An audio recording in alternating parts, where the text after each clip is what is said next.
You're a liability, Ava. That's what Mason said, right there, in the middle of the boardroom in front of the partners, the analysts, even the intern I trained myself. He said it with a smirk, like he was doing the company a favor by humiliating me. The room fell silent. Then came the laughter, not just polite chuckles, but full-blown snickering. I stood still. I didn't cry. I didn't run. I smiled, because what none of them knew, not even Mason, was that hours before that meeting. I had already signed the paperwork. I had already spoken with the brokers. I had already secured the votes. 40% of his shares were now mine. I'm Ava Bennett, former CFO, current majority shareholder, and Mason well. Mason now takes customer support calls in the same company he once ran. He called me a liability, but I became his biggest loss. My name is Ava Bennett, 34 years old, born and raised in Miami, Florida. I wasn't born with connections or capital, just grit and a brain wired for numbers. While other kids played house, I played with spreadsheets. Numbers made sense when people didn't. That's how I ended up as the CFO of RevengeVault Equity Partners before I hit 35. It should have been a victory, a triumph. But in that boardroom, that damn boardroom, I learned how fragile power can be when men in suits feel threatened by a woman who doesn't flinch. That day started like any other quarterly strategy meeting. Coffee, laptops, polished lies, and tailored blazers. Mason Clark, our CEO, strolled in 10 minutes late, phone still pressed to his ear, laughing like nothing in this world could touch him. And honestly, for a while, it couldn't. He was slick, charming, dangerous, the kind of man who made mediocrity look like confidence. I gave the presentation, a full breakdown of our Q2 numbers, the profit dips in our distressed asset division, and 3 strategic paths to correct the course. It was tight, data-backed, surgical. And then Mason stood up. He didn't even look at the numbers. He looked at me, dead in the eye, and said it, "You're a liability." Ava. That was the sentence that cracked the room. I heard a chair shift. Someone coughed. One of the junior analysts glanced at the wall like it might give him an escape route.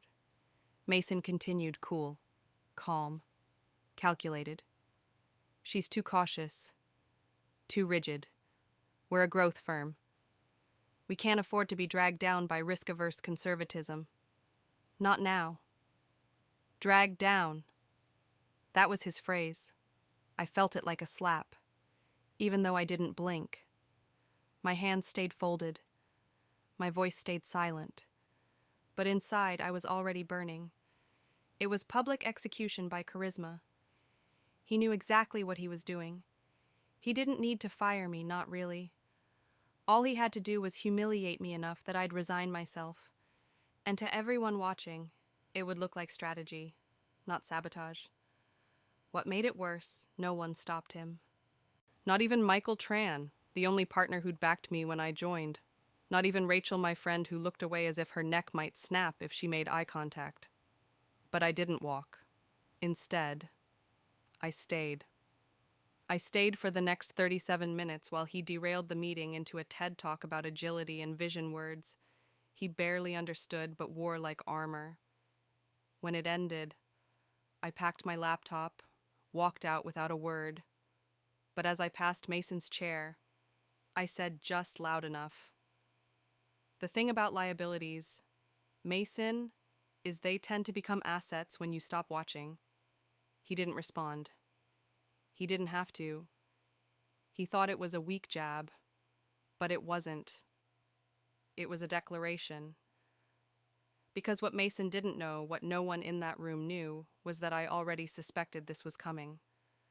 I'd seen the signs, the sudden requests to loop in new consultants, the way certain emails stopped, including me, the private lunches with board members, the accidental delays in approving my reports.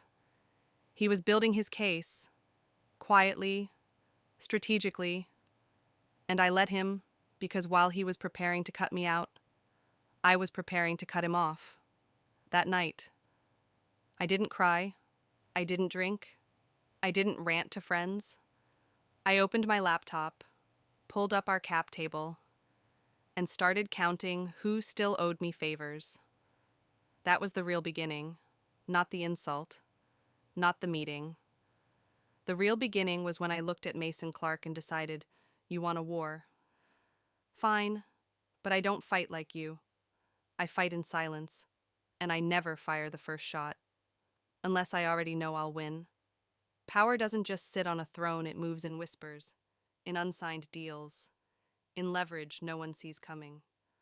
That night, as the city of Miami glittered outside my apartment window, I built a different kind of war map, not of weapons or armies, but of shares, of people, of pressure points. The truth is, Mason never understood capital the way I did. To him, it was about control, domination, ego. But to me, capital was fluid. It could be moved, split, reassigned like electricity. You just needed to know where the wires ran. I started with Julie Monroe, former associate at Hayworth Ventures. She owed me 3 years ago. I made a call that got her brother into a rehab program in Arizona. Mason had cut him off, said he was a liability. I didn't. And Julie never forgot. She still held 2.7% of Class B shares. She didn't even hesitate. I'll sell to you privately, she said, voice tight, but don't let that bastard win. One down. Then I called Aaron Delgado, head of one of our smaller funds, technically a limited partner. I reminded him how I restructured his collapsing crypto portfolio before the crash and saved him millions. He owed me too. I gave him a deal. Good price. Better loyalty. By Friday, I had 9.3% in silent holdings. Nobody knew. Nobody could trace it, not yet. I funneled everything through a shell company registered in Delaware. Clean, legal, invisible. Mason still thought I was licking my wounds. He didn't notice that during every board meeting, every staff memo, every fake smile I gave in the hallway. I was watching, counting, memorizing who Mason ignored, who he favored, who he screwed over just enough to make them quietly bitter. I approached them one by one. No drama, no threats, just a simple pitch. You've worked under Mason. You know what that's like. What if you didn't have to anymore? Some took longer to convince, but most were tired. Tired of his arrogance, of the way he treated assistants like disposable napkins, of his 3 p.m. bourbon habit, of his tantrums disguised as visionary leadership. By week 4, I had crossed 21%.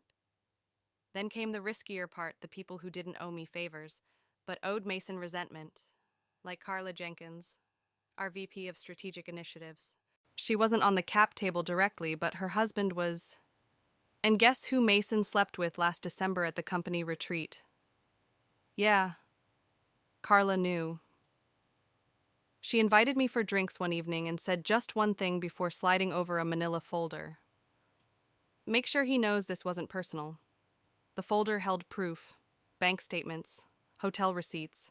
She didn't need revenge. She needed closure. I gave her both, quietly. That got me another 6%. It was almost elegant. The way it was unfolding, like a symphony no one else could hear, but I conducted every note. Still, it wasn't enough. Not yet.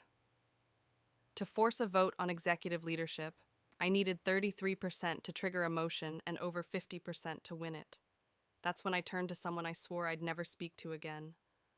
My ex, Liam Mercer. He was a tech investor now, sitting on a hefty pile of preferred shares he picked up when Revell was looking for a digital transformation partner. We hadn't spoken since he walked out on our engagement 2 years ago. But I knew one thing about Liam. He hated Mason more than he hated me.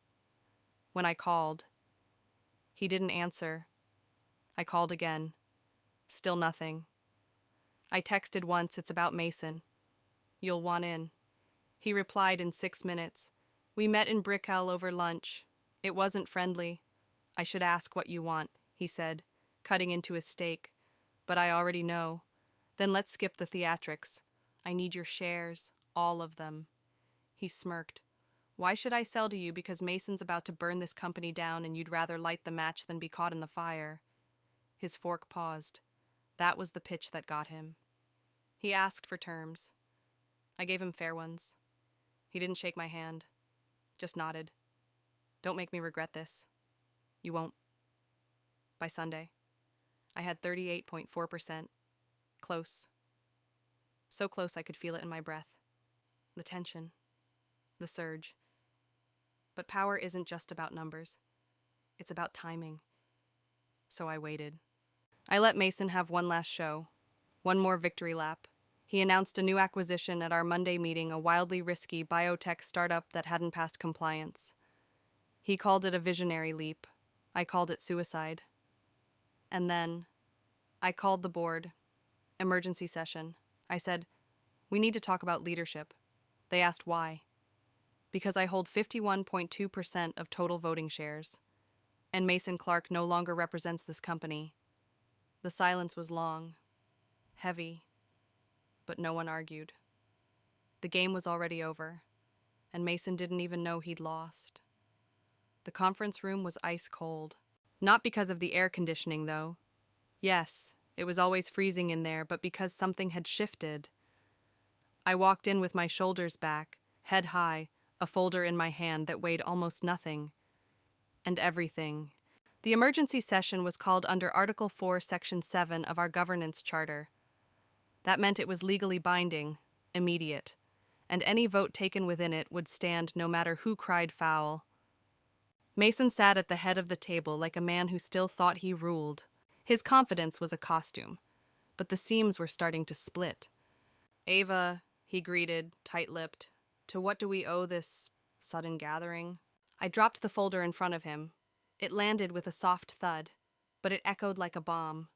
Shareholder restructuring, I said calmly. You'll find all the documentation inside. He flipped it open, read, then stopped. This is a joke. It's not. You can't just. Actually, I interrupted. I can. And I did. I now hold 51.2% of voting shares, which gives me the right to trigger a motion of executive reevaluation, effective immediately. A beat of silence. Then Michael Tran, sitting quietly 2 seats to my left, cleared his throat and added, I second the motion. That was it. The board was forced to vote. It wasn't dramatic. No shouting, no table pounding. Just raised hands, one by one, and Mason's eyes, growing smaller with every hand that lifted. He tried to push back, cited precedent, loyalty, past wins. He talked fast, used words like vision and trajectory and legacy. I let him talk, because it didn't matter. The vote passed, 6-2. Mason Clark was removed as CEO. In that moment, he looked at me like he had never seen me before. Like the woman he dismissed as a liability had become something alien, unrecognizable, dangerous. He stood, walked out without a word, no apology, no threat. But I knew he wasn't done, because men like Mason don't go quietly. What followed was chaos. The internal emails started leaking. Comments he'd made, transactions he'd buried, whispers became reports, rumors became receipts. I launched an internal audit. Not to punish, but to protect the company. What we found, let's just say it was enough to sink a lesser firm. $2.3 million in miscellaneous consulting fees, all traced to a shell company in the Cayman Islands. Guess who was listed as its founder, Mason's ex-wife, under her maiden name? Travel reimbursements for private jets we never approved. Backdated invoices. Bonuses issued to employees who didn't exist. It was a rot that went deep, and Mason had painted over it with charm. I brought it to the board. They wanted to settle. Quietly. I refused. We owe this company the truth. I sent everything to our external legal team. They launched proceedings. Mason was served within a week. His face made headlines. So did mine. Some called it a coup. Others called it justice. I called it cleaning house. Then, the most unexpected thing happened. He called me Ava, he said, his voice low, quiet, almost broken. I need a job. I almost laughed. Almost. You humiliated me, I reminded him. I know. You called me a liability. I know. You tried to erase me, and I lost everything. There it was, the truth, the confession. but I didn't want revenge anymore. I wanted closure. We're hiring in tech support, I said flatly. Night shift. No benefits. He was silent. Then he said, I'll take it. I hung up.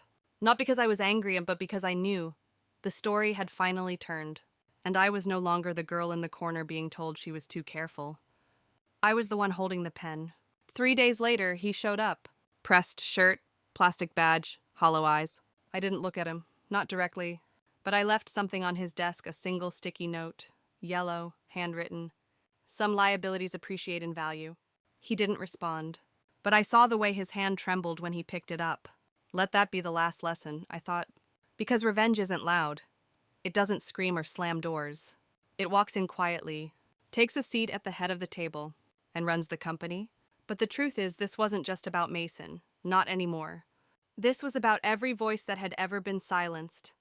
Every woman labeled difficult because she didn't flatter egos. Every worker told to know their place.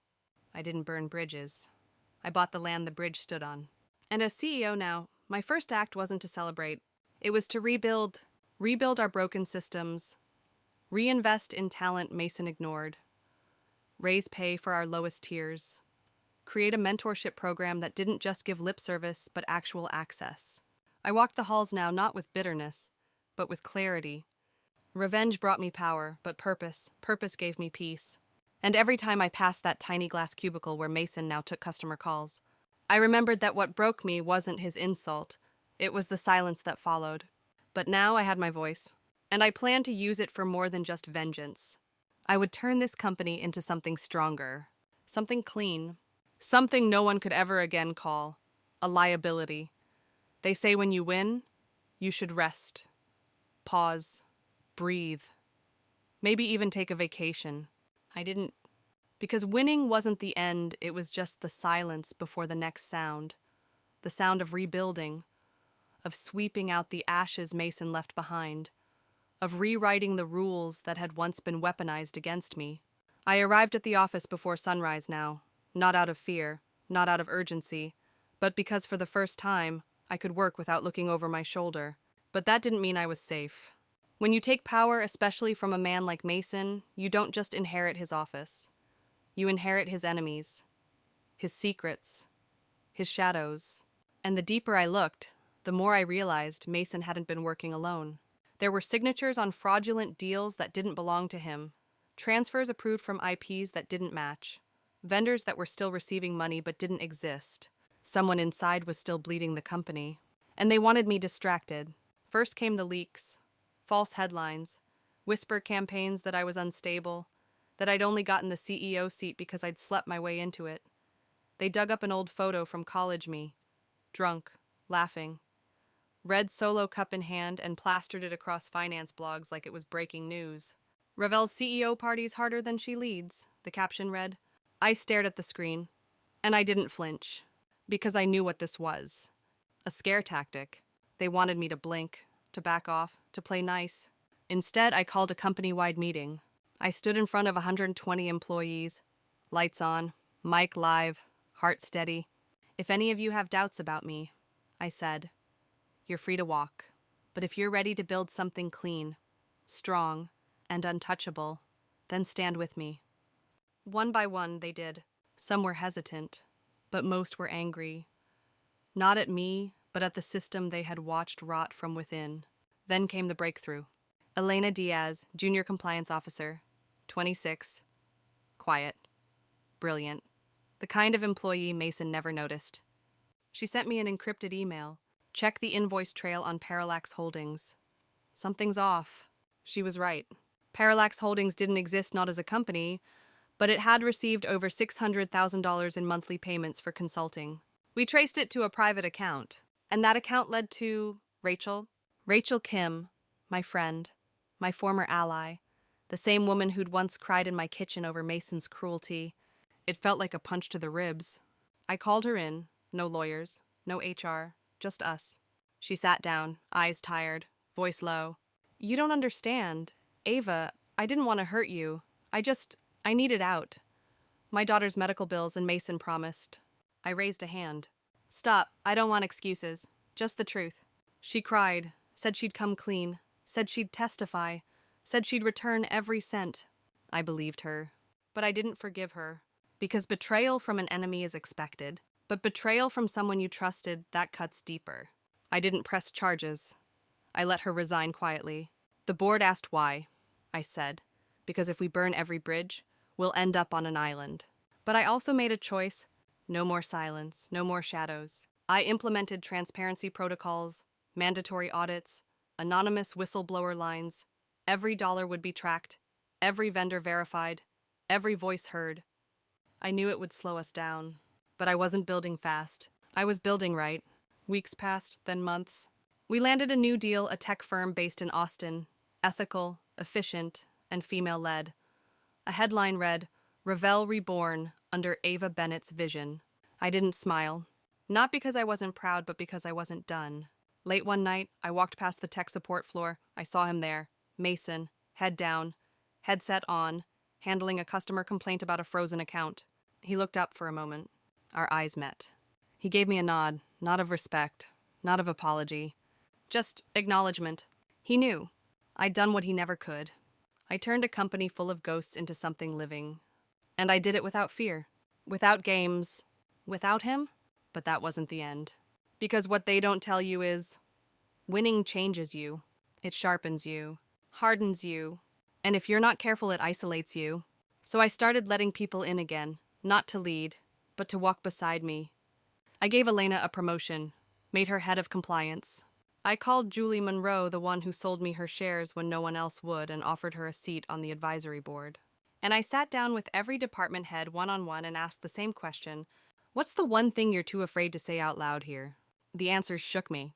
Burnout, fear of retaliation, racism, harassment, gaps in pay. I didn't dismiss any of it. I took notes, and I swore to change it. Because revenge is a powerful fuel, but purpose builds empires. And I wasn't done building yet. There's a myth people believe that revenge ends with power, that once you've won, you're whole again. They're wrong, because when the dust settles and the battlefield quiets, what's left isn't triumph, it's silence. And in that silence, you have to decide who you are, now that your rage has no enemy. I sat in the corner office, weeks after the board formally named me permanent CEO of Revell Equity. The sun painted my glass desk gold. Outside, Miami moved fast, loud, beautiful. Inside, I was still. It felt strange. I had everything I fought for. Respect, authority, control. But something lingered, an ache in the space where the war had once lived. So I got up. I walked through every floor of the company, no assistants, no cameras, just me. I asked people questions. What do you need to do your job better? What do you wish leadership actually understood? What makes you want to quit? And most importantly, what would make you want to stay? The answers were raw. Childcare, flexibility, time off that didn't come with guilt, leaders who listened instead of lecturing, safety to speak. I listened. I wrote. I changed policies not for PR, but because we owed it to ourselves. I started a new division, a leadership incubator for overlooked employees, especially women of color, queer voices, immigrants. I named it the Rebuild Program, because that's what we were doing now. Rebuilding not just revenue, but trust. Then, one Friday evening, I received an email from Liam Mercer, my ex-fiancé, the tech investor who once sold me back Mason's shares. Subject line, you win. Inside dinner, I'd like to say it to your face. I stared at it, closed my laptop, and said nothing. Because I didn't need him to say it. I already knew, but what I did need was to forgive myself. For staying silent too long, for shrinking when I should have stood, for ever believing Mason's words about me had power. They didn't. My power didn't come from their permission. It came from choosing myself.